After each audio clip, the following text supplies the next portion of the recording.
ॐ सहनाववतु सहनौ भुनक्तु सह वीर्यं करवावहै तेजस्विनावधीतमस्तु मा विद्विषावहै। ॐ शान्ति शान्ति शान्तिः।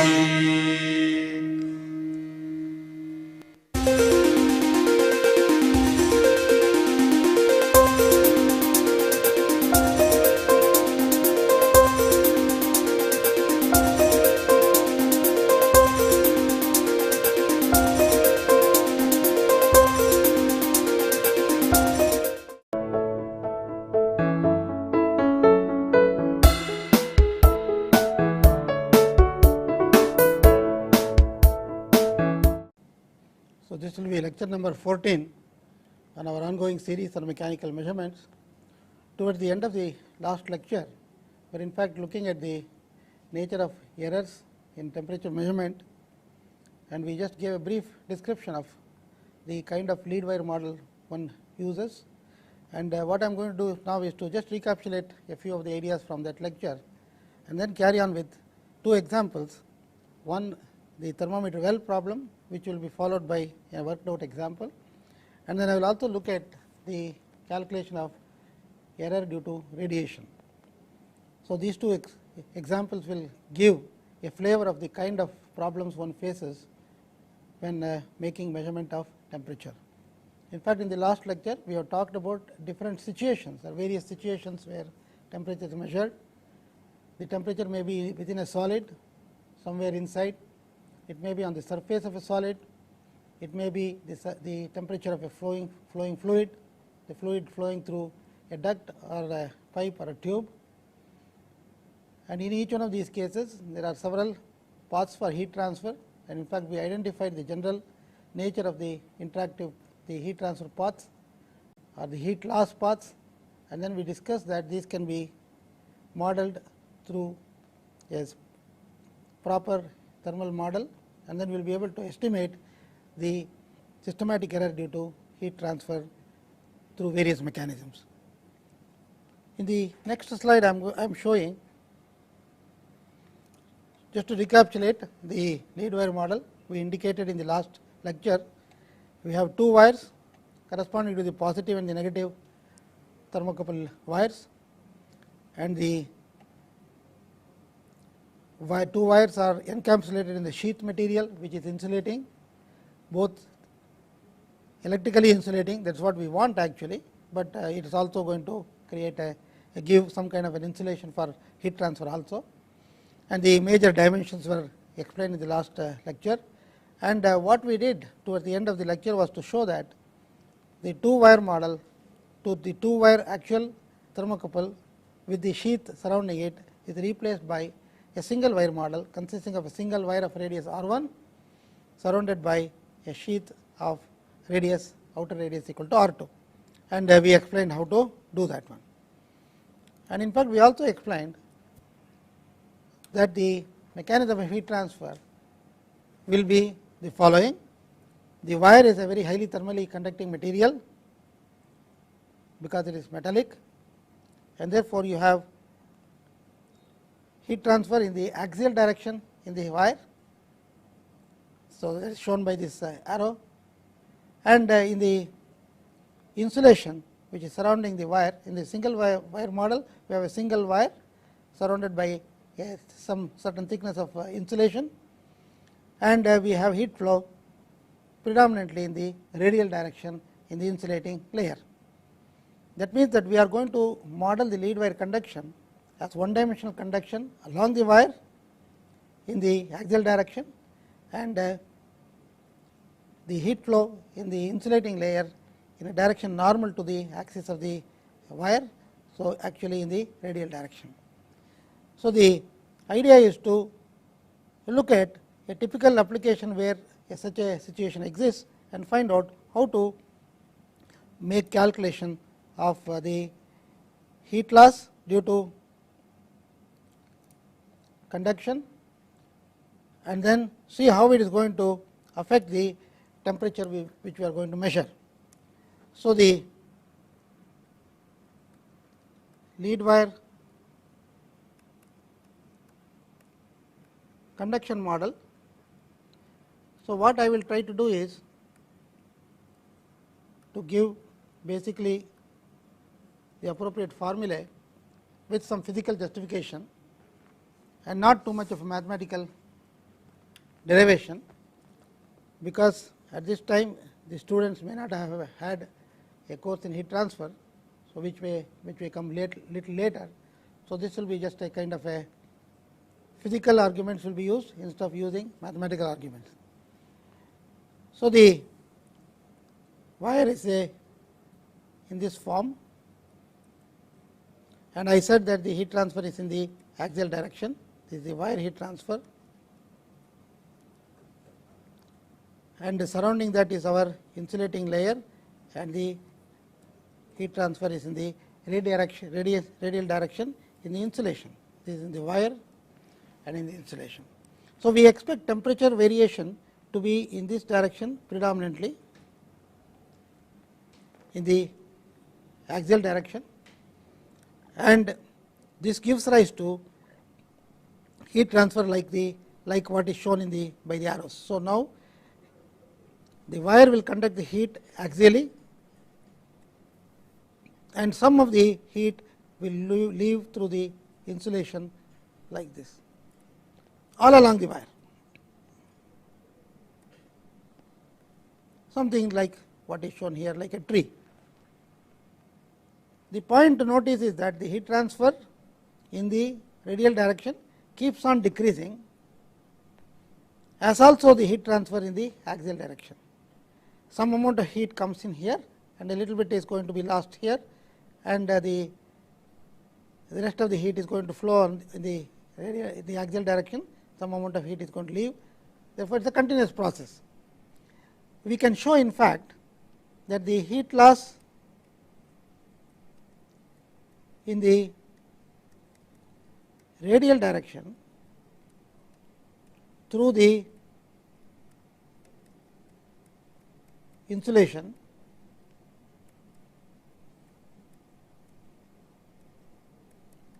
So, we are going to model this as follows: is due to a temperature difference between the wire temperature, let us say T w, which is a function of x.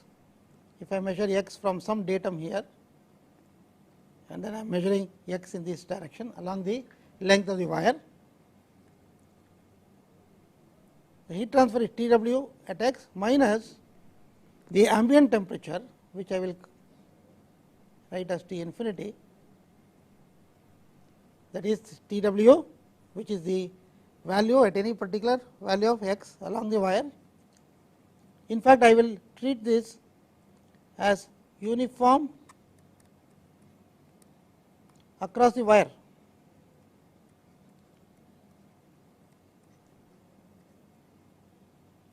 That means that the temperature, any cross section of the wire, if you take, the temperature is uniform across that cross section given by T w, which of course is a function of x. So, the heat loss in the radial direction through the insulation will be proportional to the temperature difference T w x minus T infinity multiplied by some conductance. So, we will say some conductance. So, the idea is to find out how to evaluate this conductance in the radial direction. So, what I will do is I will just give a formula instead of working out mathematically. So, I will work it out in terms of a resistance for heat transfer. In fact, we can note that if I go here, the conductance can also be looked upon as the inverse of a resistance, because Ohm's law says that potential difference divided by resistance will give you the current. In this case, the current heat transfer is like a current, the temperature difference is like a potential difference, and instead of conductance I can have a resistance in the denominator. So, it is as well if I obtain a resistance to heat transfer, and in fact, we can show that the resistance to heat transfer consists of two components. I will say it is R, the resistance to heat transfer is one due to convection resistance at the surface of the insulation,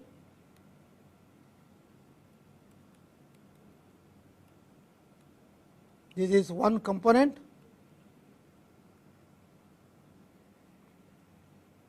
plus conductive resistance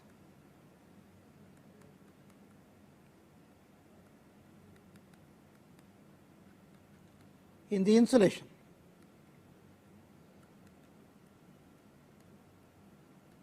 In most books on heat transfer, expressions are worked out for this, and we will just take the expression without proof, and this will be given by 1 over the area for heat transfer, which will be 2 pi R2 multiplied by H, the heat transfer coefficient at the surface, plus conductive resistance is given by 1 over 2 pi K I, which is the resistance of the conductivity of the thermal conductivity of the insulating material,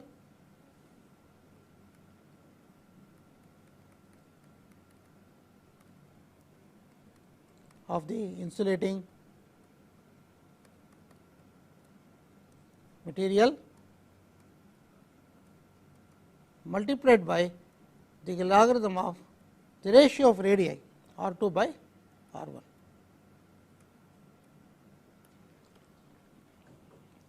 So, the heat transfer in the radial direction is represented by a resistance to heat transfer given by the sum of two parts, the convective, it is also sometimes called the film resistance, which is given by the first expression which is shown here, plus the resistance due to the finiteness of the thermal conductivity of the insulating material, which is given by the second expression here. And if you remember, when we discussed the single wire model for the thermocouple, we had actually obtained relationship for R1 and R2 in terms of the dimensions of the conductor, the two conductors and the insulating layer and so on. So, this is already available to us, and therefore, I can use this expression, these sum of these two resistances for resistance to heat transfer in the radial direction. Now, let me just make a simple sketch indicating what we are going to expect. Suppose we have a wire which is in the form of a long cylinder, because we remember that the wire is usually long, because the thermocouple leads are taken far away and connected to an voltmeter to measure the temperature. Therefore, this is relatively long compared to the radius of the cylinder. Okay. The radius of the cylinder could be a few, at the most a fraction of a millimeter, and the length of this could be even a few meters or at least a meter. Therefore, it is a very long cylinder for our purpose. So, now let us look at only the conductor. I will remove the resistance, I will remove the outer insulating layer, and I am just looking at the wire, what is going to happen to that. At this place, it is connected to the measuring junction is there. So, I will just say that is the temperature of the measuring junction, T subscript T. Okay.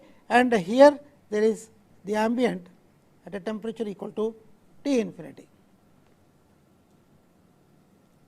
And if you look at if I take a small portion of material of the wire, some amount of heat will come from the left side by conduction, some amount will leave in the axial direction, and some amount will leave from the side to the ambient.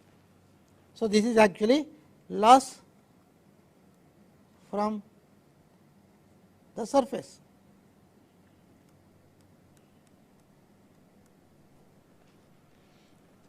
So, the conduction coming in, conduction leaving, the loss from the surface.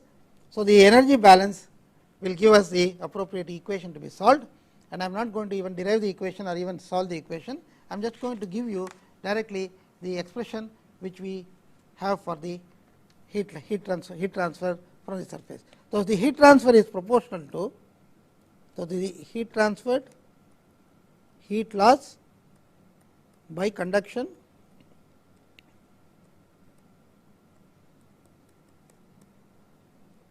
is equal to T t minus T infinity. This is the temperature difference available for heat transfer, multiplied by a factor which we get from the theory of by basically solving the equation governing the problem.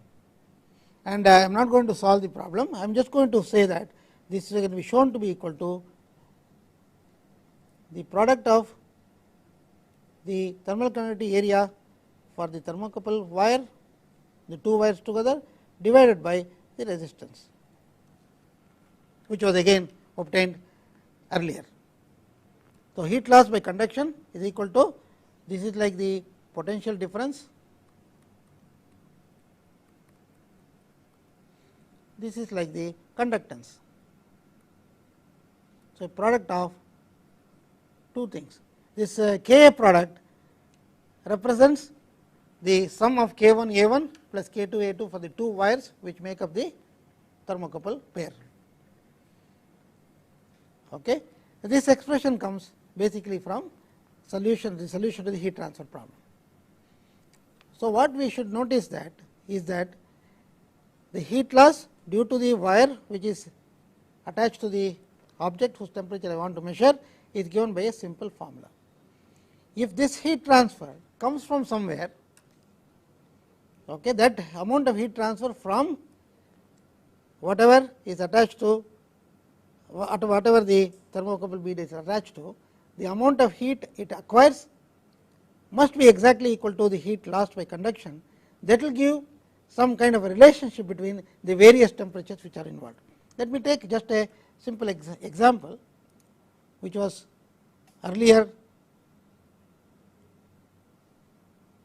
shown in the previous lecture. So, let me just take a simple typical example and see what is happening. So, we have a heat collecting pad. I indicated the copper disc in this case, a thin copper disc to which the thermocouple junction is attached.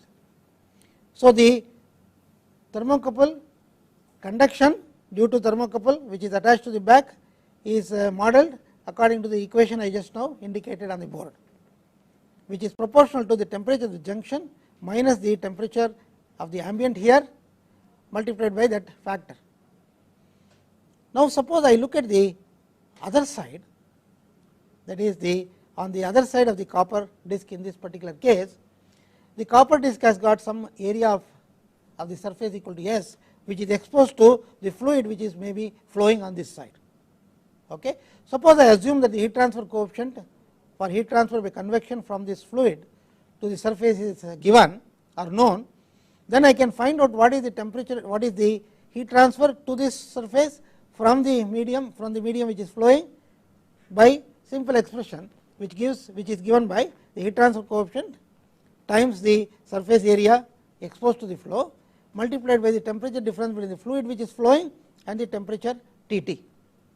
Okay. So, I will then equate this to the heat loss through the thermocouple junction, through the thermocouple wire, and I will get an expression between the temperature of the fluid T f, the temperature of the junction which is now indicated by the measurement, and the ambient temperature T infinity.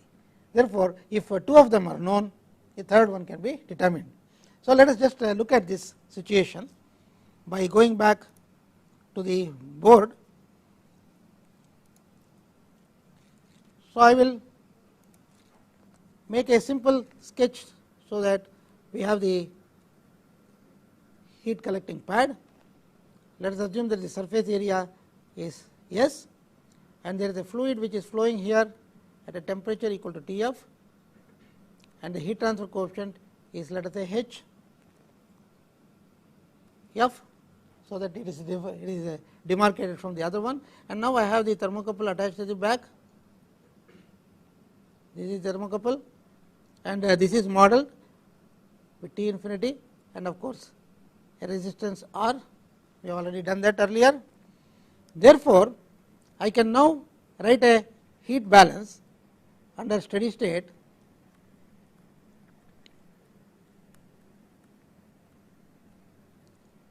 when nothing is changing with respect to time. Steady state means no changes with respect to time. The heat acquired by the surface is Hf multiplied by the surface area. This is by definition of the heat transfer coefficient, H into area into temperature difference Tf minus T subscript T, which is the temperature indicated here, that is Tt. This must be equal to the expression we wrote down just a little while ago. It will be given by Ka product divided by R multiplied by Tt minus T infinity. Okay. So, I can now solve for the temperature indicated by the thermocouple. There are two factors. So, you can see that I can transpose.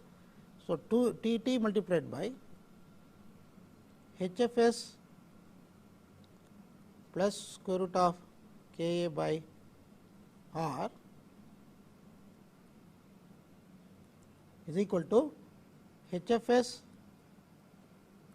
into Tf plus square root of Ka by R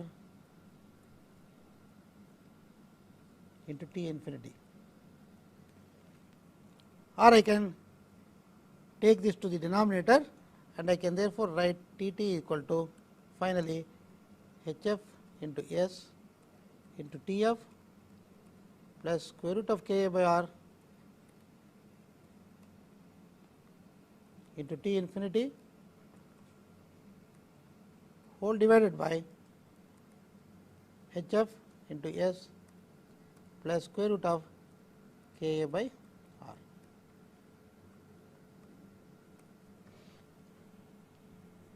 This expression indicates that the temperature indicated by the thermocouple, that is the left hand side, this is what is measured, is a weighted mean of the temperature Tf, the weighting factor being Hf into S.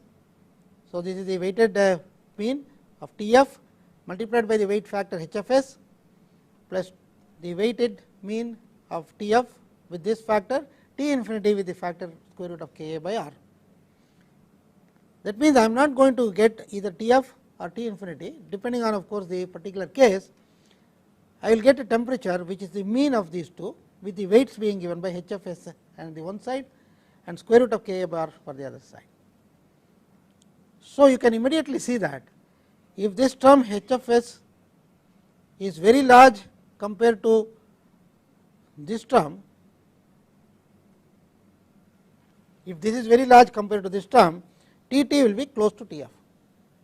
So, that is what we would like to guarantee or find out or make sure that the temperature measured by the thermocouple attached to the surface is going to actually indicate more closely the temperature of the fluid rather than the temperature of the ambient, which is at the back. That means that if I reduce this term, this factor, if I am able to reduce by the proper choice of the insulating material and so on, and also making sure that there is not too much of convection on the at the back side, and if I make sure that this product of Hf into S, if H is not very large, if I make S large enough, then this product becomes large enough. Therefore, the idea is to increase the product of the heat transfer coefficient on the fluid side and the area of contact between the fluid and the solid. If I increase it, then I will be able to approach, in other words Tt will approach Tf. And in fact, we can say that the temperature difference between Tt and Tf is actually the error in this particular arrangement. So, we want to minimize the error, you have to increase this factor as compared to this factor. That is what the analysis shows. I am not going to work out any problem, just to get a physical idea, we have tried to look at this problem. Now, we will go back to the slide which we were looking at and take an example which is very common in practice. In fact, I have already referred to this earlier, that we use a thermometry well or a thermo well in applications where we are measuring the temperature of fluid which is flowing inside a tube, and we would not like to have a contact between the measure sensor which we are going to use, maybe a thermocouple or maybe some other thermometer. We do not want to have a direct contact for some reason or the other. Then we have no option but to use what is called a thermometer well, and the design of the thermometer well is an important aspect when you want to minimize the error between the temperature indicated by thermocouple and the temperature of the fluid whose temperature you want to measure.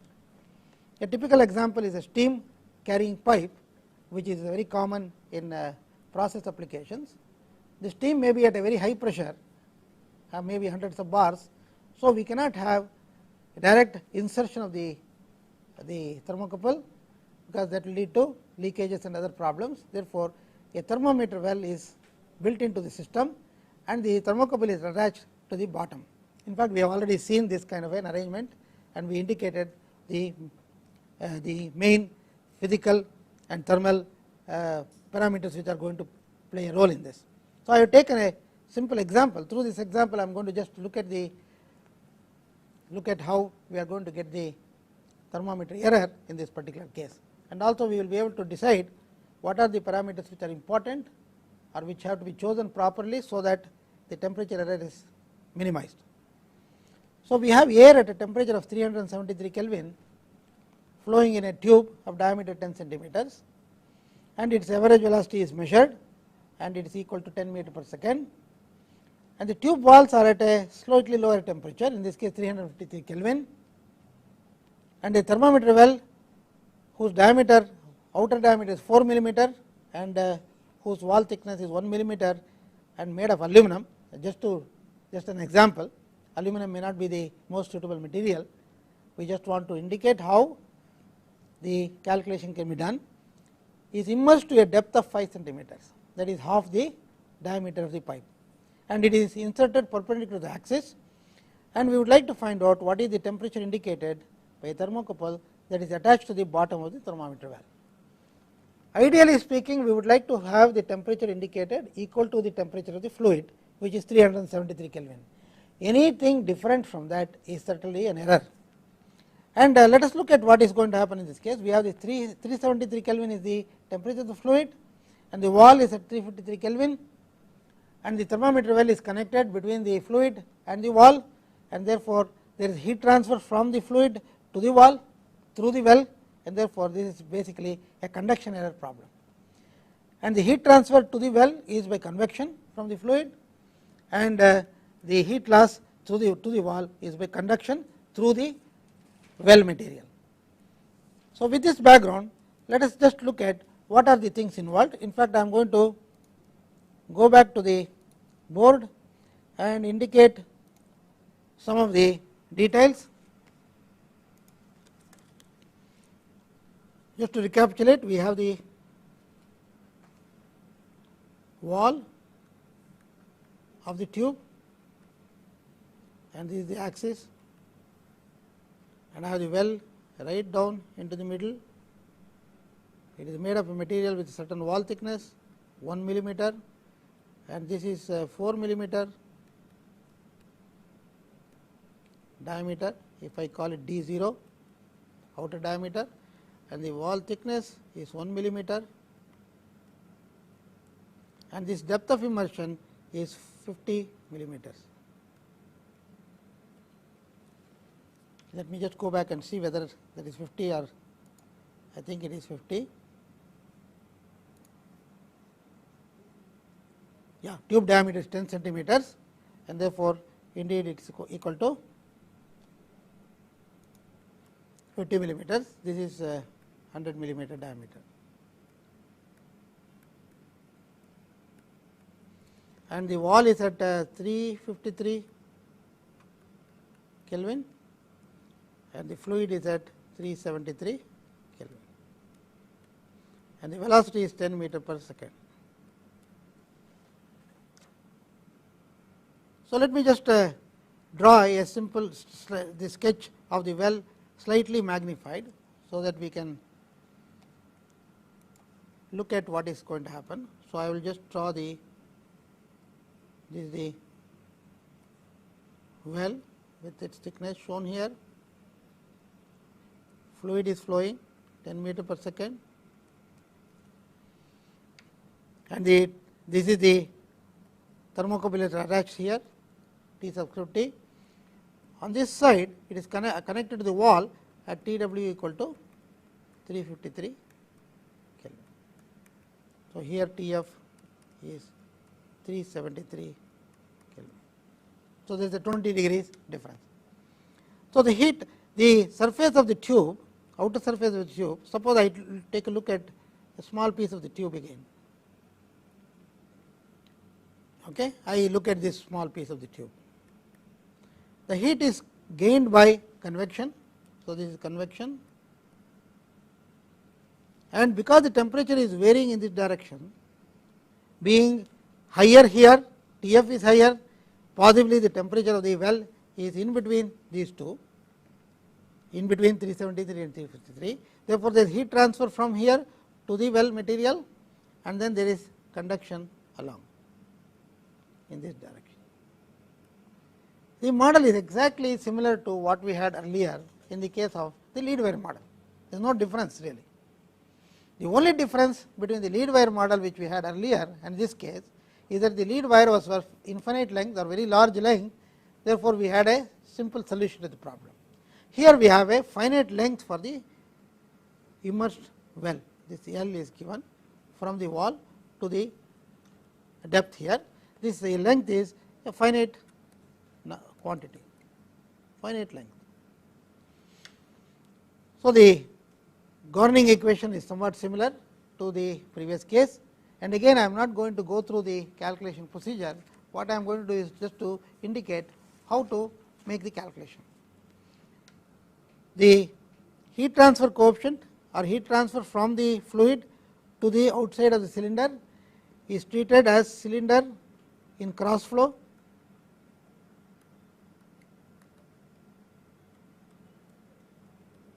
and the heat transfer coefficient depends on some specific parameters. The heat transfer depends on the Reynolds number based on the diameter of the tube, outer diameter of the tube, outer diameter of the well, and then it depends on the fluid properties. In this case, of course, we have air flowing across the tube. Therefore, the properties of the air are going to come into the picture. Of course, Reynolds number itself contains the property of the fluid going into that calculation. This relationship between the convective heat transfer coefficient and these properties or these number parameters comes from a knowledge of fluid mechanics, and the student will certainly learn these things a little later stage in the course on heat transfer. But right now what we will do is we will simply assume that this amount of knowledge is available in the form of a simple recipe. Okay. So, recipe will be usually represented as a correlation. Just for calculation purposes, it is not necessary to know exactly how the things come out, but it is enough to understand the correlation and get a working knowledge, so that we can just make some calculation. That is the idea with which we are doing this, we are presenting this material now. So, with this, let us look at the details of the problem. So, we have to calculate the heat transfer coefficient on the outside, which is calculated based on the properties of the fluid and the velocity of the fluid which is given, the temperature and so on.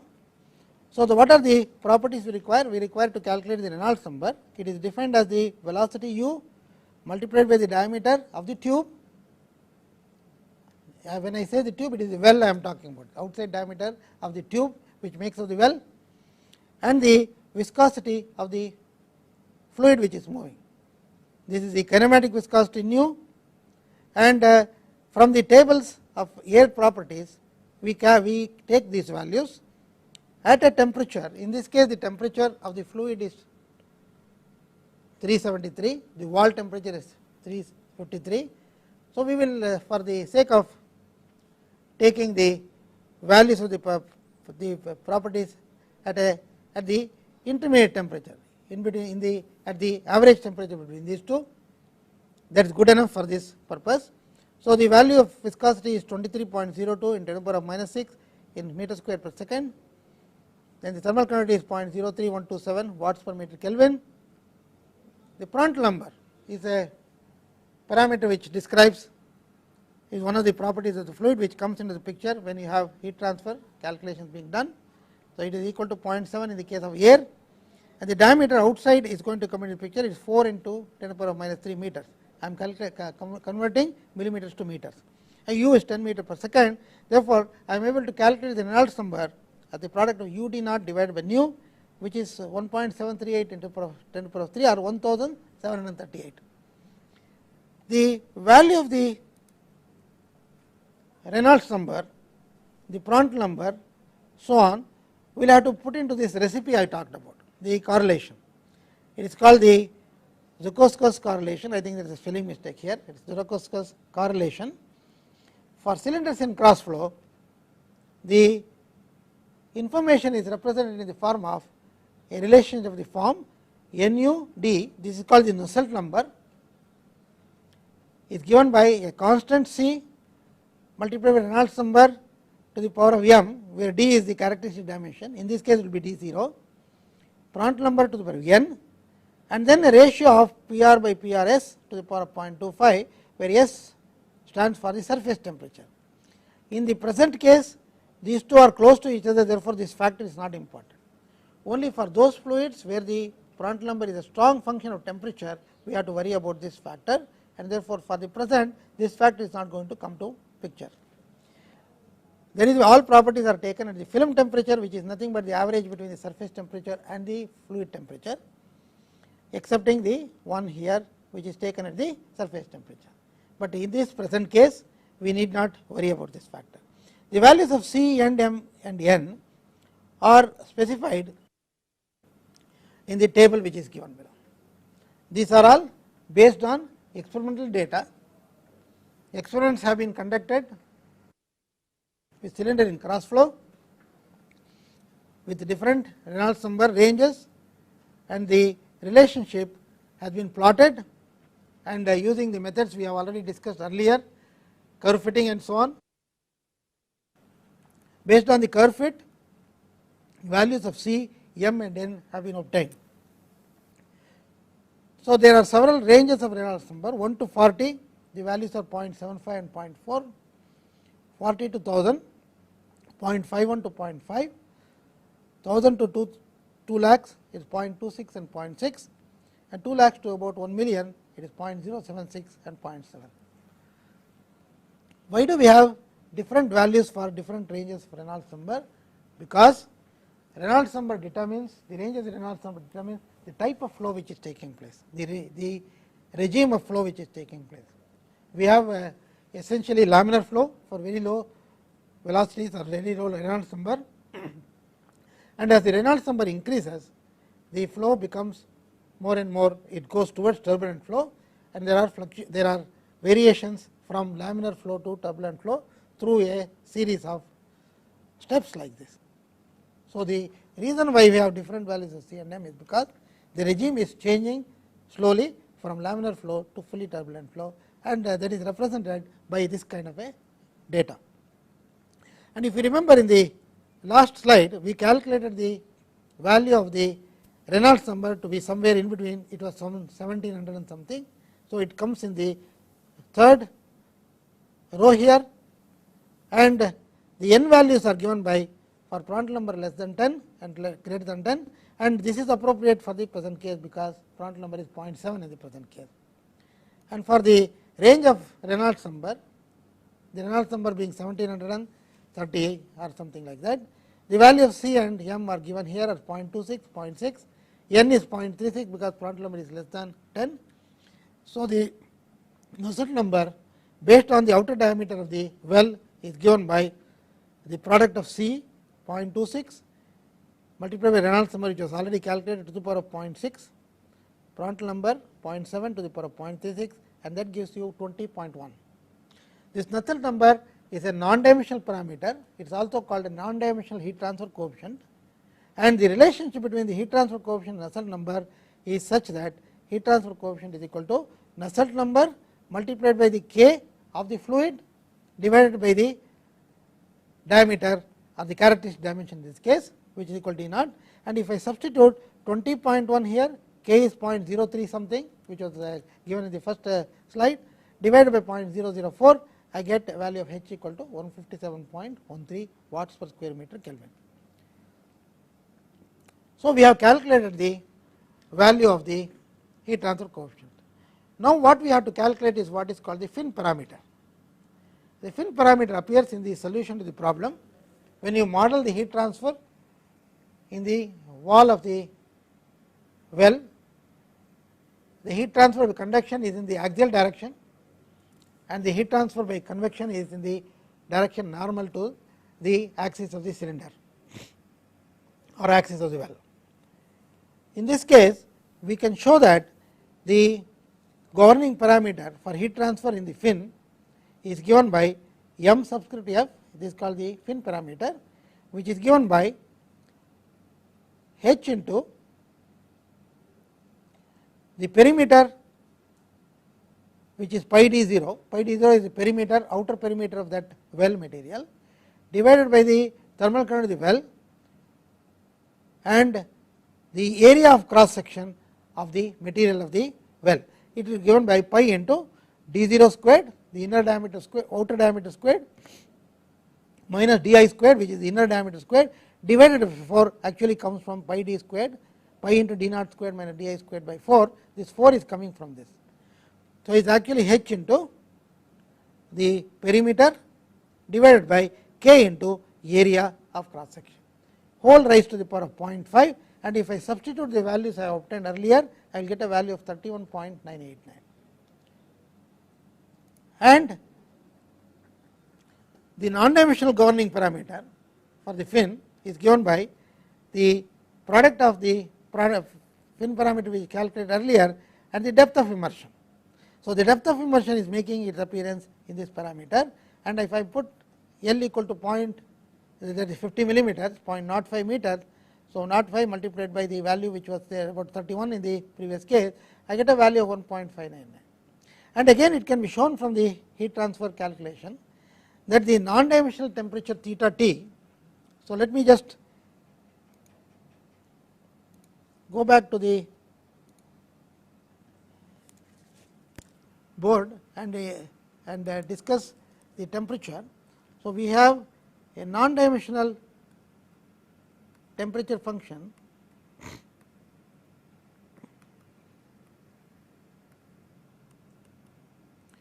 defined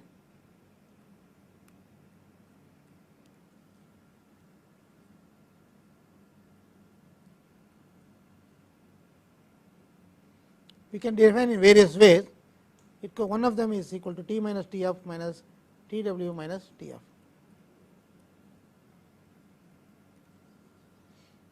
That means that the value of this theta is equal to 1 at the place where the well is attached to the tube, and it is equal to 0 as far as the fluid is concerned. This varies between 1 and 0. So, what I want is this theta is a function of the position along the fin. So, there is a function of x measured, in this case the L is like this, I am measuring x. Either I can measure it from here or from there, it does not matter. So, it is measured like that. So, with this background we can prove that the value of theta subscript t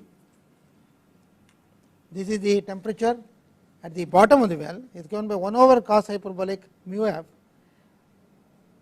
and if I put this 1.59 here, I get a value equal to 0.388, and using the information which I just presented on the board, the temperature of the indicated by the thermocouple attached to the bottom of that well is T reference, which is taken as the temperature of the flowing fluid T f plus theta T into T w minus T f. Okay. So, if I substitute these values of theta T 0.388 here, T w is 353, T f is 373, I get a value of T subscript T equal to 365.24.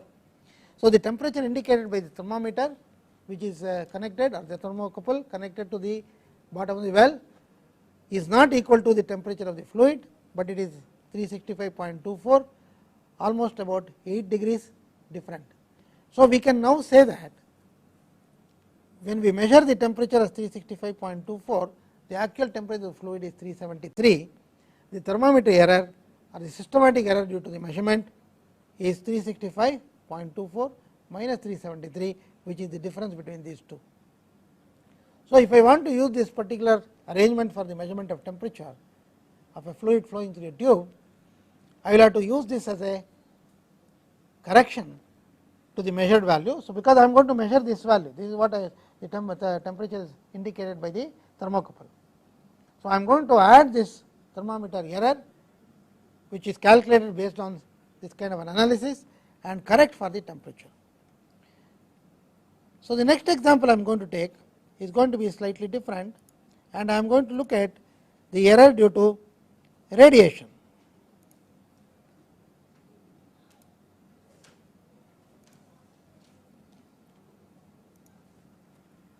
So, the problem occurs like this. We have already indicated this earlier in the lecture number 13 in some not too much detail. Suppose I have a tube carrying a fluid and have the, let us say this is the probe, this is the wall which is at a temperature less than the fluid temperature. Radiation loss will be there from the probe to the wall, and there will be convection from the fluid to the surface of the probe. Again you will see that if I ignore, there will be conduction here in general. This is ignored, ignore this, because usually the wires connecting the probe are very small in diameter, and therefore, the conduction may not be very significant or important. Then all I have to do is the analysis is going to be balancing the convective heat transfer from the fluid to the surface of the probe by the loss due to radiation from the surface, and the loss due to radiation from the surface depends on the emissivity of the surface, which I will indicate as epsilon.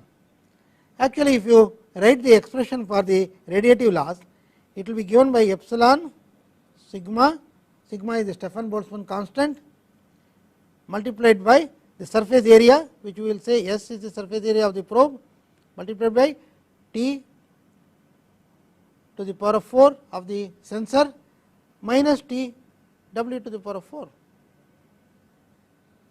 This must be equal to the heat transfer coefficient by convection multiplied by the area of surface, which is again equal to S, multiplied by T f minus T s, and this S will cancel off, and you see that the temperature of the surface sensor now is going to be governed by this expression. So, the sensor temperature is given by this expression. Now, in actual practice, what is going to happen?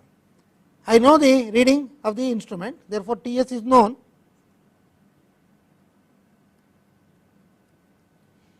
This is also known.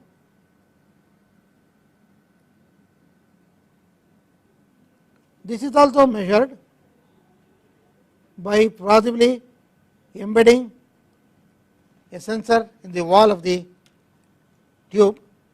So, this is also measured and known, therefore, I can obtain Tf can be calculated. Actually, what will happen is, I will show it in the next here, Tf minus Ts equal to epsilon sigma divided by h. I am just rewriting the previous expression, Ts to the power of 4 minus Tw to the power of 4, and this is your thermometer error, thermometric error due to radiation. So, it is a straightforward problem. So, the magnitude of this term, the larger the value of epsilon sigma by h, the larger is the thermometric error. So, how can I decrease the error? That is the question I would like to ask. The way to decrease the error is reduce epsilon. So, I will say reduce epsilon. Epsilon is the surface property. It is well known that if you have a highly polished metal surface,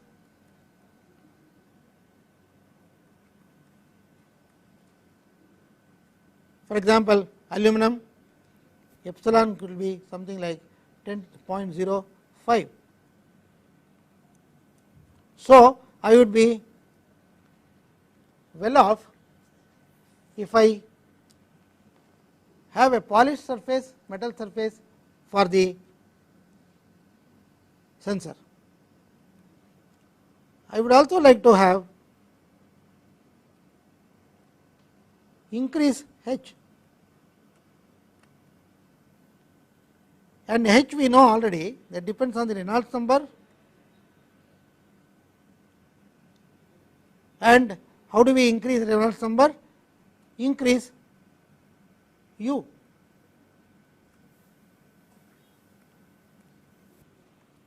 In fact, if you remember in lecture number 13, I indicated that the u can be increased by actually having some kind of an arrangement in which the fluid is accelerated and flows past the sensor at a higher velocity than it would do otherwise. You could have some kind of a small converging diverging nozzle, and the sensor can be within that, and in fact, the advantage of such an arrangement is that there is a radiation shielding also is going to come into picture, because the converging diverging nozzle can be made out of material which is highly polished material made of metal, so that the emissivity is small, and at the same time it accelerates the fluid to a higher velocity, and therefore, the Reynolds number increases, and when the Reynolds number increases, the heat transfer coefficient increases. That means that either decrease epsilon or increase h, we are going to have an effect of reducing the thermometric error by radiation.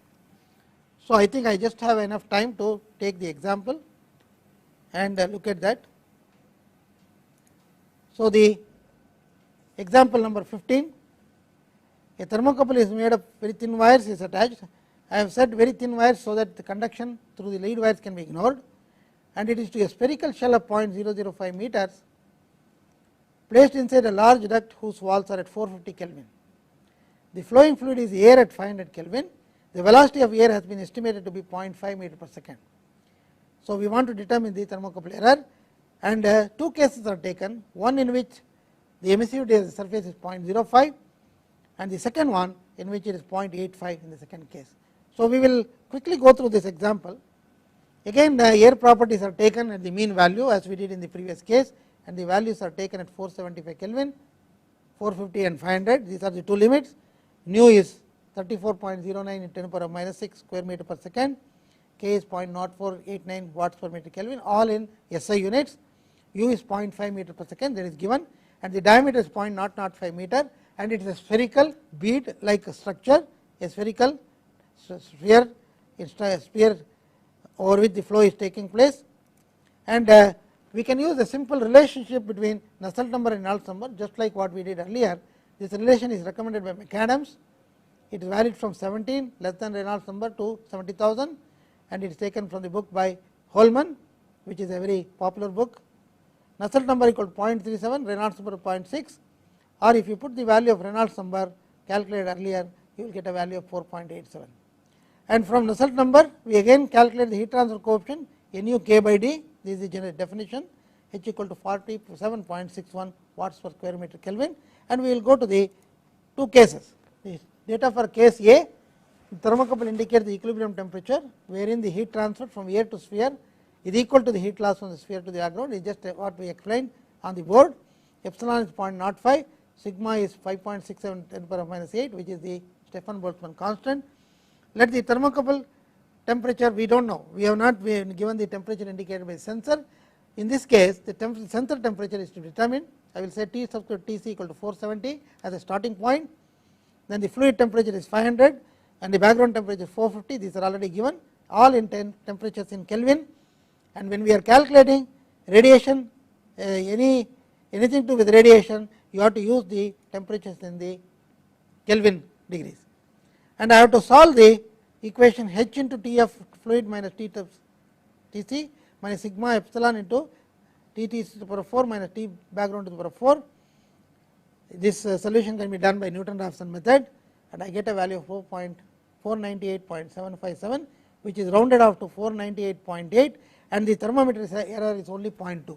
When epsilon equal to 0.05, the error due to radiation is negligible.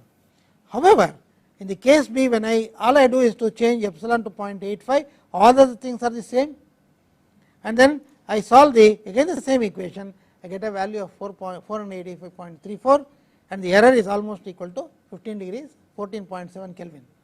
So the radiation error is very significant.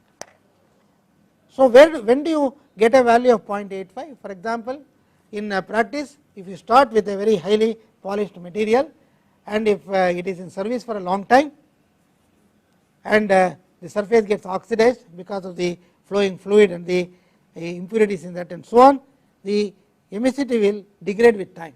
Of course, it may not degrade up to 0.85, but certainly there will be degradation, and therefore, if you want to keep the radiation error under check, periodically the surface must be cleaned and polished again and again and put back to service.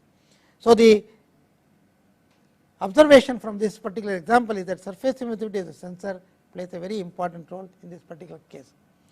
So in the last two lectures, lecture number 13 and lecture number 14, we have looked at the systematic errors in measurement of temperature under various situations. In the lecture number 15, we are going to look at the measurement of temperatures which are varying with respect to time. The transient temperature measurement is what we are going to look at in the next lecture. Thank you.